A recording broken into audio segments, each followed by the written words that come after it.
was the best high school basketball player ever to come out of the city of Chicago? A lot of people don't think about it. The first thing out of their mouth, Marcus Liberty of Martin Luther King High School. It's not a bad choice. Hey, let's go to Sarasota, Florida via Skype and bring in our buddy, Marcus Liberty. Marcus, a lot of people say you're the greatest high school player ever in Chicago. My question to you is, buddy, how are you doing and what are you doing in Sarasota? Hey, Kenny, first of all, thanks for having me on. Yes, I've been doing a lot of great things here in Sarasota, Florida. I'm a high school coach. Been coaching here for about 4 years now. Started off not too well and ended up pretty good last year. We lost in the second round of the playoffs, but I was very proud of my guys. So I've been in Sarasota, man, doing my thing, loving life, and just enjoying everything. I like that, loving life. It doesn't get any better than loving life. Marcus, I know next Friday there's a big seminar here in Chicago that you're going to be part of, transitioning from athletics to actual life. Tell me about that seminar and how you became involved with our good buddy Terry Robinson. Yes, well, Terry Robinson and Irvin Bryant gave me a call, and we were talking, and I read some of his book, and I thought that was very interesting because I know a lot of us athletes, we go through that. We get stuck and don't know what to do with our lives after the basketball or whatever sport you play. It stops. So we tend to not be in the public as much. We go in the shell, and mentally we just don't know what to do. So when he told me that he would like me to come out and speak and be a part of this and share my life experiences of my ups and downs and how I got through it, I had to come. And I want to share my story. I want people to come out and support it and listen to it because I think it's going to be great, not just for parents, but for student athletes who want to become successful and doing things on the basketball court or in whatever field they choose to go. I think this would be something that you need to hear. Well, Marcus, you know, after you left King High School as a McDonald's All-American and the #1 basketball player in the country, you go down to Illinois, play for the Illini, then you play in the NBA with the Denver Nuggets. How can you be ups and downs after all of that? I know it always has to just be ups. There can't be any downs. Well, Kenny, like in the field that you're in, the media, sometimes some of us athletes, we tend to listen to a lot of things that people say and put out there about us, and it can put you in a funk, believe it or not, really? If you listen to it. I was one of those people that I understood it, but at the same time, you hear it and you see it all the time. So it's hard for an athlete to totally block that stuff out because we are human too, and people like yourself, you understand it, and I have to be the one to share that light on something that I have a nephew that's playing basketball right now, and I have to tell him those things. When you stopped playing basketball, what was your biggest adjustment? Oh, preparing myself to the real world. I say basketball is a big fantasy. I mean, if you really look at it, it is a big fantasy. You don't just walk out of Chicago and go to the streets and make $600,000 just on your first go around on your job. So it was a big fantasy for me to go out and make that type of money and be prepared. You know, so now I had to reinvent myself and get back out there in the public, doing speaking engagements, doing basketball, teaching, mentoring kids.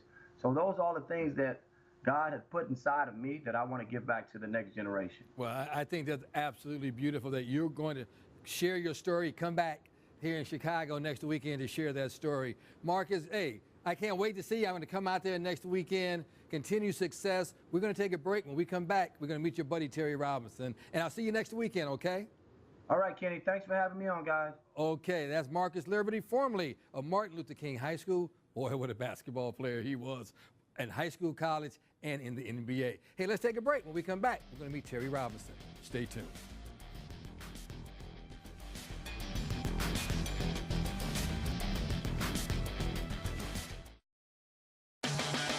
Welcome back to Sports Edition. I'm Kenny McReynolds. We are talking athletes transitioning once the ball stops to bounce. You heard Marcus Liberty talk about his buddy, Terry Robinson. Terry has his book out, Athlete, Transition, Stress. Terry, welcome to Sports Edition. And I know you have the big seminar coming up with Mr. Liberty. Tell me about this seminar, where it will be, when, and why you guys decided to put it on. Well, the seminar is June 17th at the DoubleTree Hotel in Skokie, Illinois. So that'll be not this Saturday, but the following Saturday. Right. And we have, some great speakers, all former Chicago basketball players. We have, like I said, Marcus Liberty, you have Robin Garrett, and you have Eric Harrison and myself. And so part of this is a lot of it is giving back and reaching out to former athletes and as well as current athletes. Because as most people don't realize, most of the resources for athletes are on the front end of sports. But in reality, there's a front, a middle, and an end when it comes to sports. And so a lot of people have a difficult time transitioning out of the game, whatever the game is that they're playing or sport that they're playing. And it's more of an emotional thing because they're so engaged in that process throughout the majority of their lives. It's almost like a death. And I hate to use that term, but that's what it's like. If people would look at leaving the game as losing a loved one, you'll understand the impact of leaving the game of sports. Well, I thought Marcus put it well the last segment. Basketball was a fantasy for him. McDonald's All-American, #1 high school basketball player in the country, plays in the Big Ten, plays in the NBA. Then all of a sudden, the ball doesn't come back up anymore. You have to, as you say, transition, and there's a lot of stress. Right. Why did you write this book? Well, it was really about health. I spent 25 years of my life in the mental health field as a counselor. And so when I finished playing, it took me about 10 years to figure out that, man, this really impacted me. It wasn't that I didn't have a good job, didn't have a nice home. It was something that was missing. There was something missing because it's an art, it's a form of expression. And so when you walk away, you have to find something else to be able to express your emotions. And as a result of that, I took on some health issues. I went to a doctor. I had never been to a doctor for anything outside of a regular routine physical. So I go to this doctor 10, 15 years after playing, and I'm diagnosed with pre-diabetic, hypertension, high cholesterol. So it was a shock to me because I had never ever been sick or had any type of diagnosis or anything. And so as a result of that, I started trying to put the pieces together because I knew it wasn't my diet. My diet wasn't that bad. And so I said, there's an emotional connection here. And so let me go back and try to figure out what the connection is. And what it was, I was grieving over this huge loss.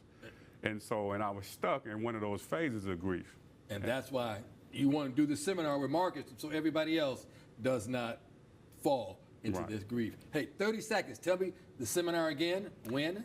It is Athlete Transition Success at the DoubleTree Hotel in Skokie, Illinois, June 17, 2017. What time?